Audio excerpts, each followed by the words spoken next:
Let me get the screen up. Sorry if my head's in the way.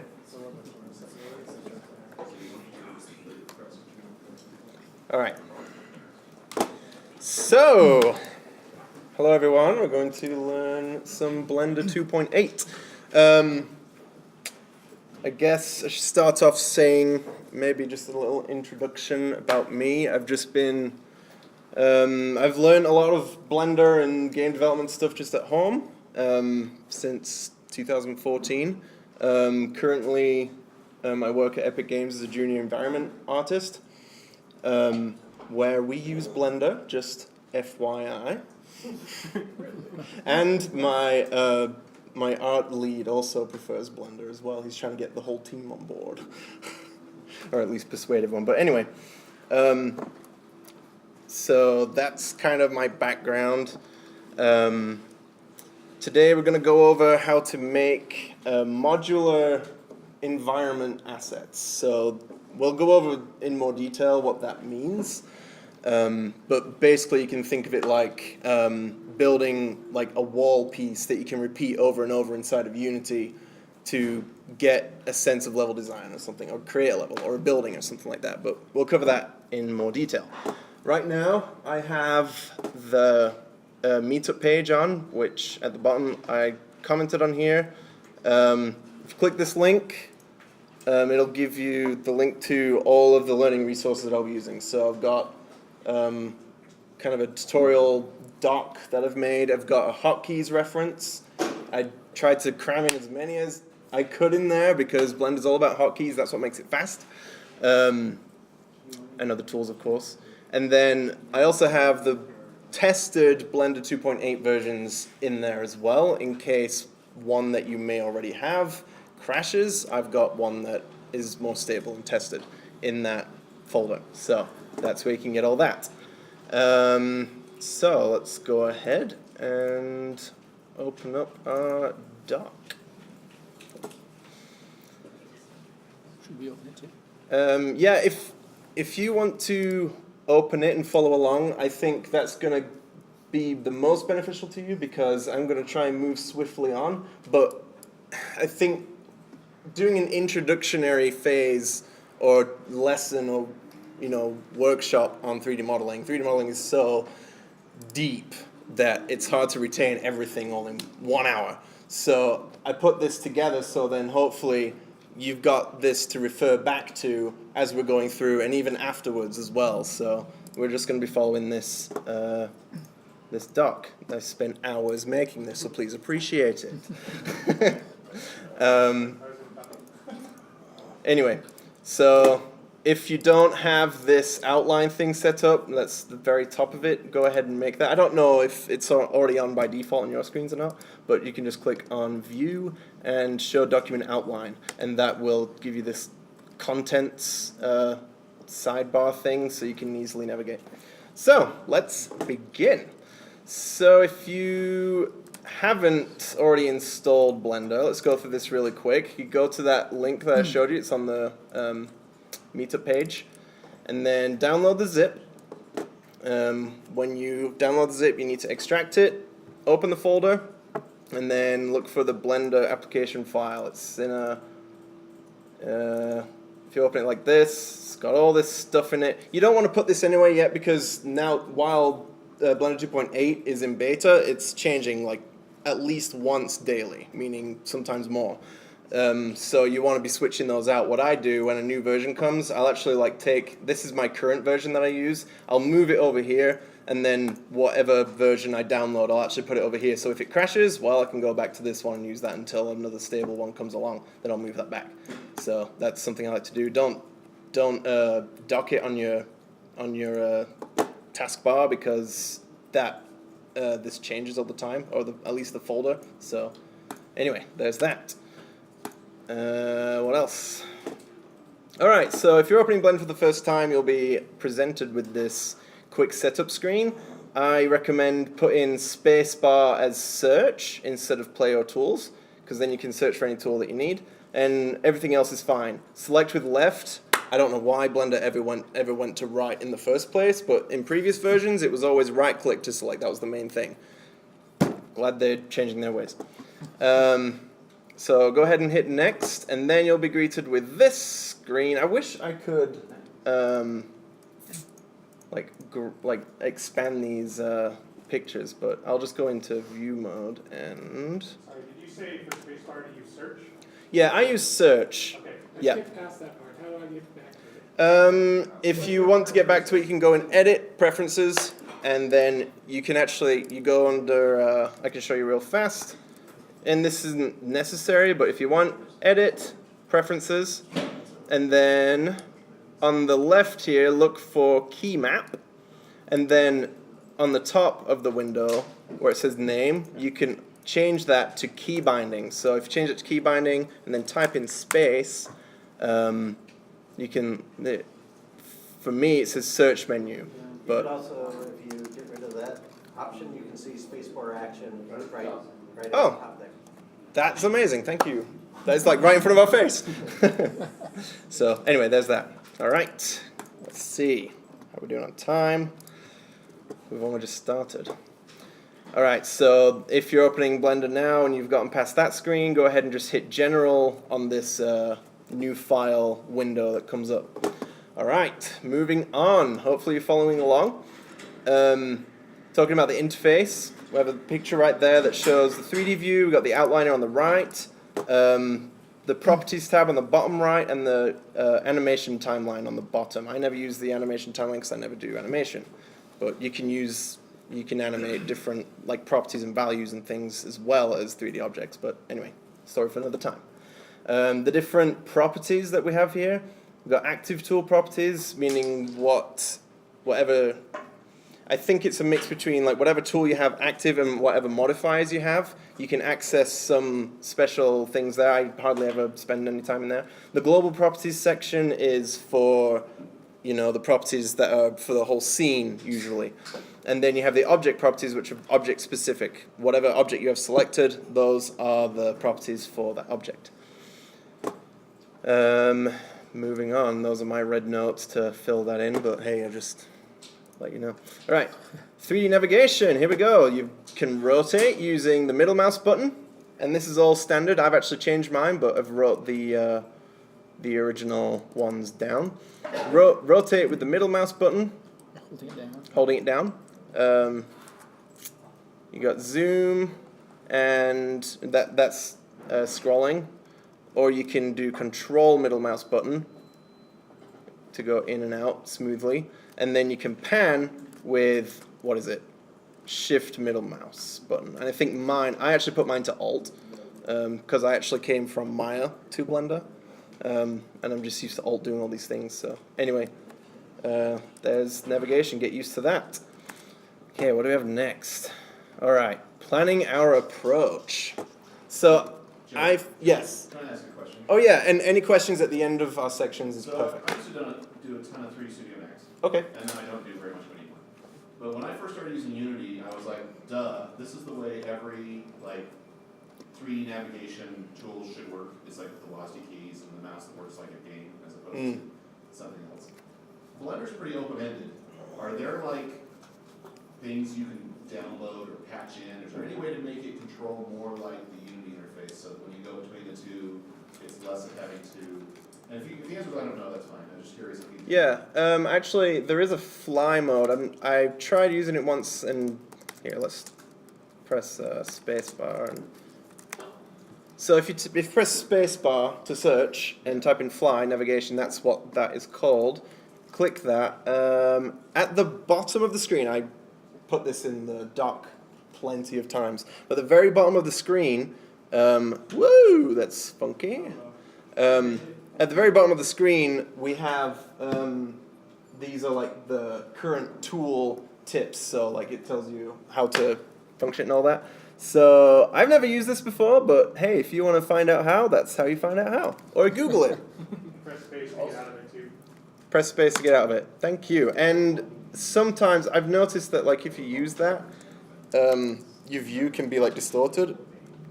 Also, if you want to change Blender's hotkeys over to Unity's, Blender is very, very, very customizable to the point where it can make it. So I've looked for these and I've tried a small handful of them and been like, well, that's not it. And so I was just curious if there was if somebody here that's in the Unity group, like sort of knew exactly which one did a good job of it, as opposed to just kind of. Look up on Google Unity theme Blender.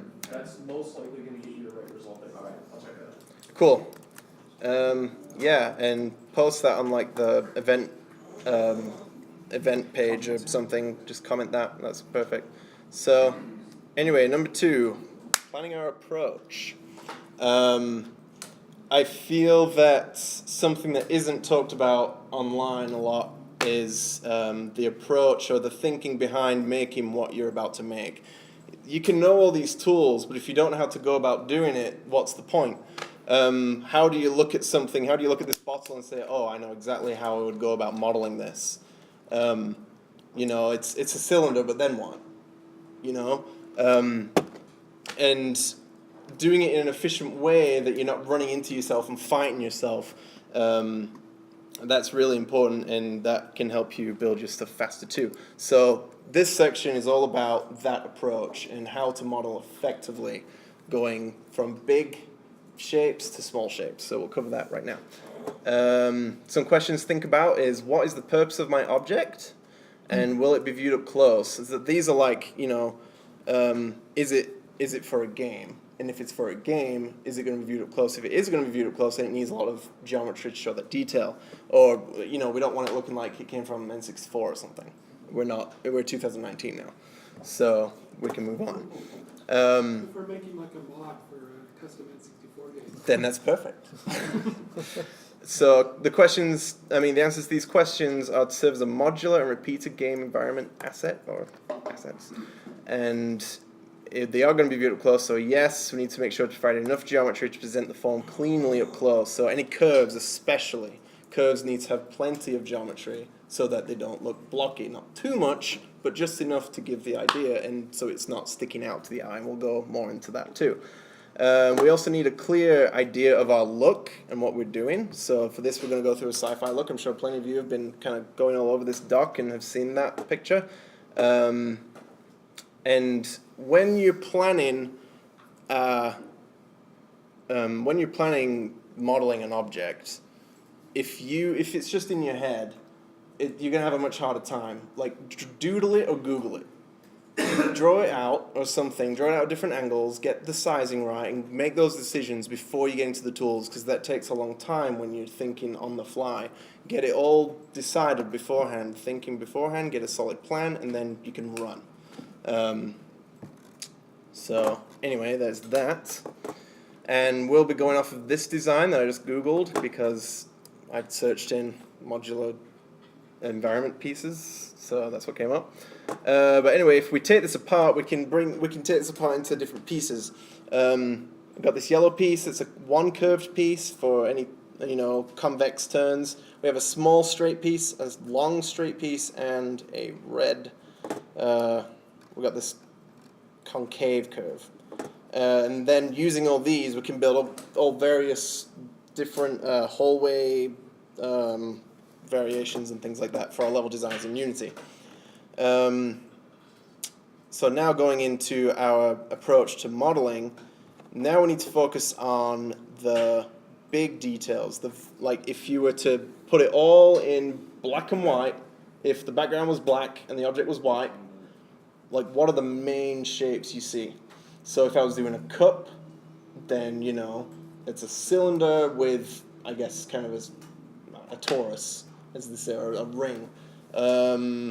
If it's like, I don't know, I'm trying to think of something a bit more complex, like a car, that's basically like, a cubish shape. Like whatever silhouette, that's what you're going for in this stage. The first stage is get those down. So in Photoshop, I just kind of put this shading on to kind of give you an idea of like, this is how simple you need to break it down. Whatever you're doing, whatever object you're doing, monitor, TV screen, keyboard, just because I see those in front of me. These are the shapes you're looking for. Rectangles, spheres, and all that stuff. That's the first phase. Second phase is the mid-frequency details. Oh yeah, low frequency is like the big details. Mid-frequency is in the middle. And these are the extra details that help give it character. So on this I drew the main shapes that I see. You know, we have this that sticks out a bit. We got these little light things, and some details on these pipes. That's the mid-frequency detail. That's what we should be doing second, after we've made this already. And we build this using the geometry we already have. We build it on top of it. So here, it can be overwhelming when you pick all this out at first. Like, oh man, look at all those shapes. But when you break them down individually, they're really simple. It's, you know, they're cubes, they're cylinders, and just kind of broken out, and all together it makes it look complex. So there's that. So that's the second phase. Then third is the high frequency details. It's the smaller details and you know, things that don't really help the form in any way. Like if you took them away, it wouldn't make much difference. But they add more of the character, and they give you like the fine details of what the surfaces really are. So if it's like metal, it's like the texture. It's like the rust of stuff like that. You know, if you took it away and just viewed it as a silhouette, it wouldn't make a difference whether it was there or not. But they're so necessary to giving you like, oh, this is metal or this is rubber. There are also details like little bolts and screws. But yeah, so this picture just shows me pointing out all those little things.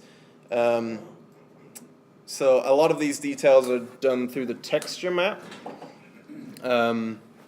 which, I don't know, I'm not going to cover textures too much today, although that is like hand in hand with modeling. You got to know textures too, but I mean, if you can at least get this far with what I've got presented for today, then, you know, you'll be well on your way to making good modular assets for your games. So anyway, surface details, that's the high frequency. And then also on top of that is these bevels as well. They make your model pop. It's like everything to give it that extra professional look. I've got this example here with the two shapes. The left is unbeveled and the right is beveled, and like you'd much prefer to have this one in your game. It just looks so much more defined, and I don't know, less. It's more believable. So that's also part of the high frequency detail. It's those little bits that make all the difference. And you can see the bevels in the shape everywhere too. You're looking for the highlights. The main thing that bevels do is they help change. It modifies how the light hits the surface, right? So if you're looking at something at an angle, the light hits the bevel, which, you know, it's nice and smooth. Even like knives have a bevel to them. Everything in real life has a bevel to it. Tables do, everything. And if you're modeling without any bevels, it's going to look amateur. So put those bevels in, it makes all the difference. Yeah. Don't use the bevel modifier. That is like the worst way to do it possible. Wrong. It's much better now if you haven't been in 2.8. And I'm going to go over all that. Okay. I use it all the time because I'd never have to commit to it. I can keep modifying my shape, and I'm never working around and fighting myself because of that geometry. That surprises me. And we can talk about that if I don't touch it today. So, Yeah. going on. Oh yeah. Last thing about bevels is for game assets, you don't really need them for concave corners. Those are the ones that go in, or I guess the more acute angles. The convex ones are the more obtuse angles. That's where you want all your bevels.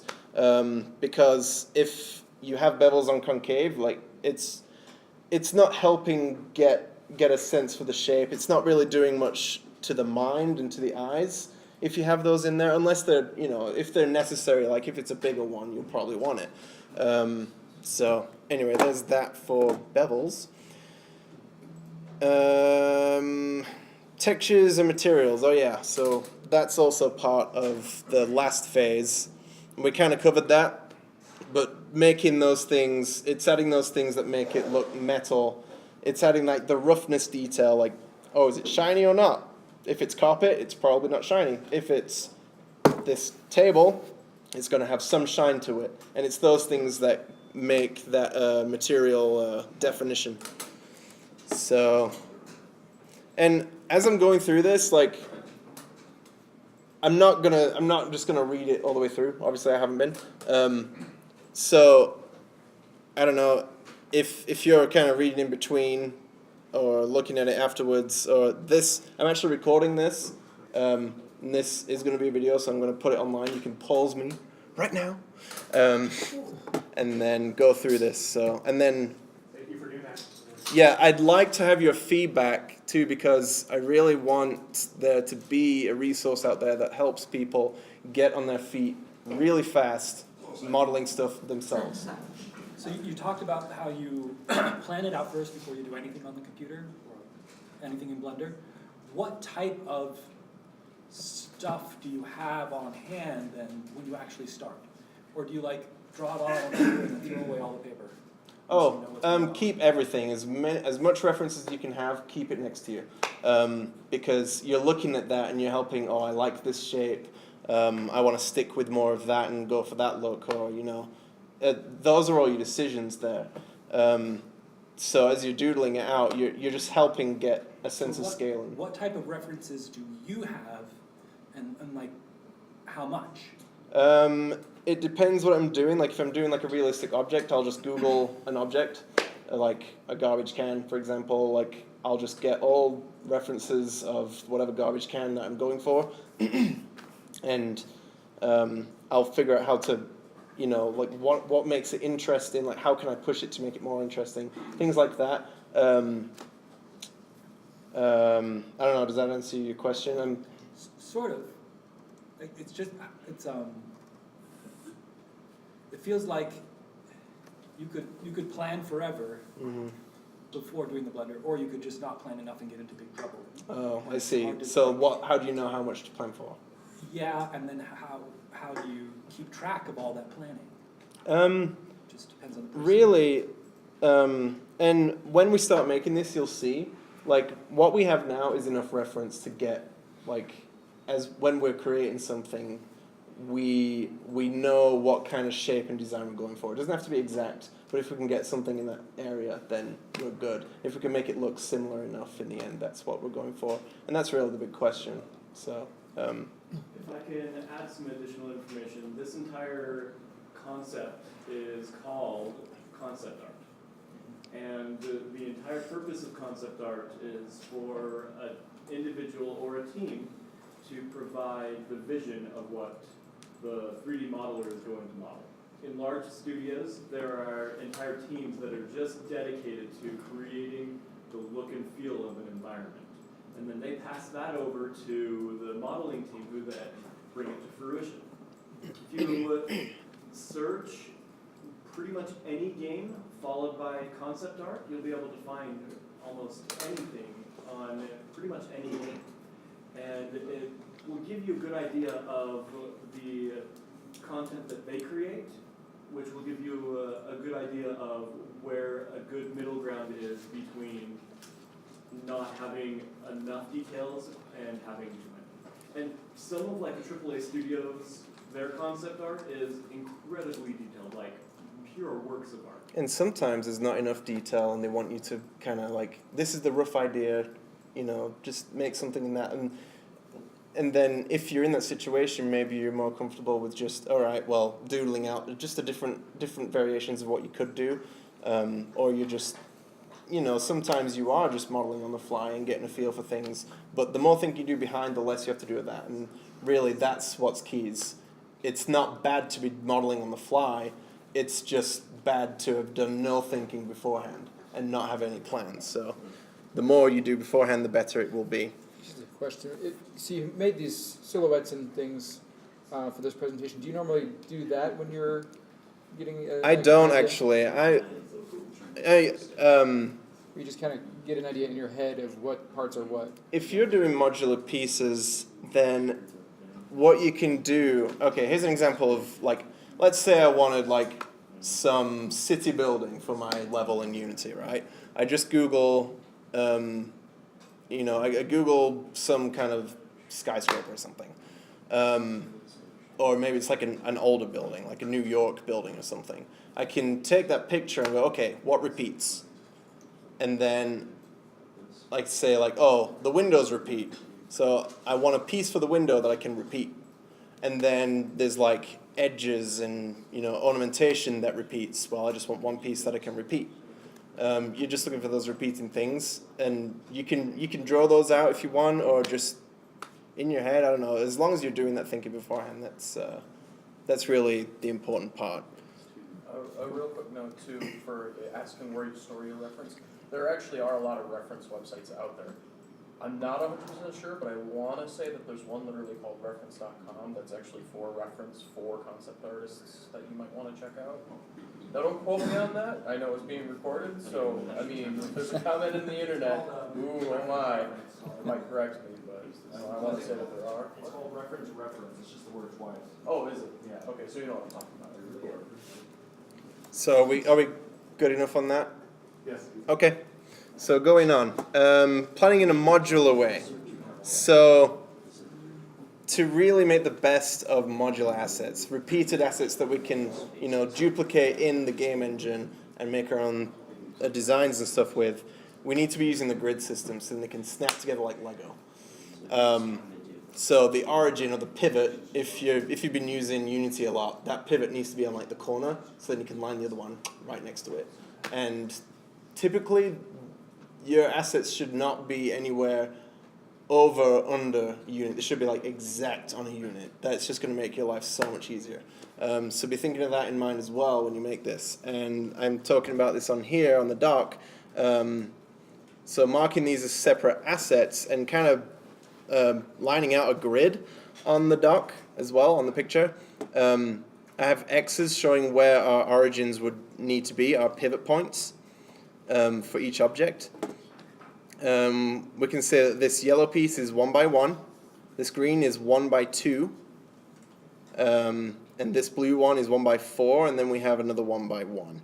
We could make, using the same design, we could make a 2 by 2 curve if we wanted. Like if we wanted a big curve, we could do that.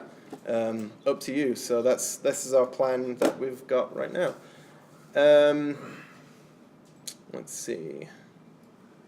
So these are examples of modularity. This is just from like other projects and stuff that I found online. So what they have here, they have one piece here, then they have three. They've got one wall piece and then 3 pillar pieces, right, or like mid-wall pieces. With just those 3 pieces, this guy has 1 variation right here. He's got 2, and he's got 3.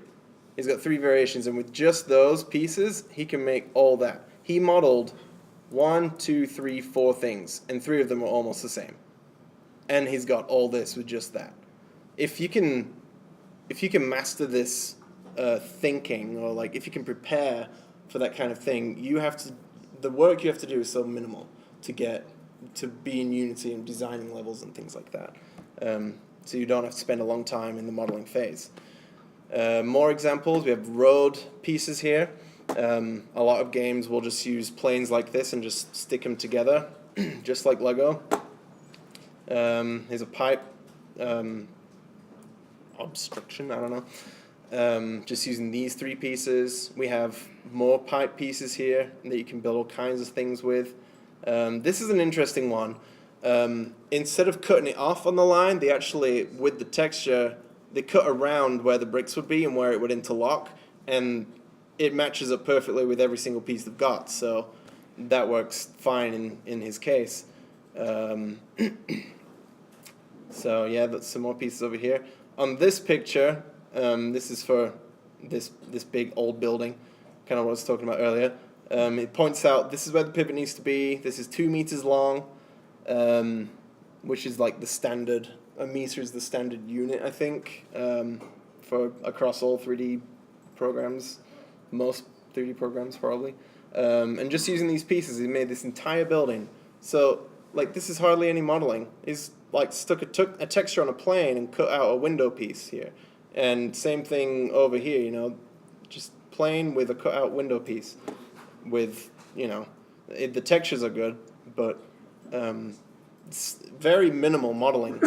And then you can piece it all together if it's all aligned on a grid, like super easy to do. This is another building, modular building that they've done, and you can make all kinds of variations on this. And if you're savvy with scripting, you could like generate your own buildings using a bunch of modular pieces. So yeah, I don't know, challenge for you. There you go. Also, modular textures too. This is one piece, but the texture was probably white. Like if you just take like a white texture in Unity, this is actually an Unreal, this one. I'm not trying to advertise, but take it as an advertisement if you want. But in the material properties, you can change you can change the color of it, so you can have different materials with different colors of that same texture. So, and then I got all those screenshots from this video, which was really helpful. It kind of just explains what I just explained to you.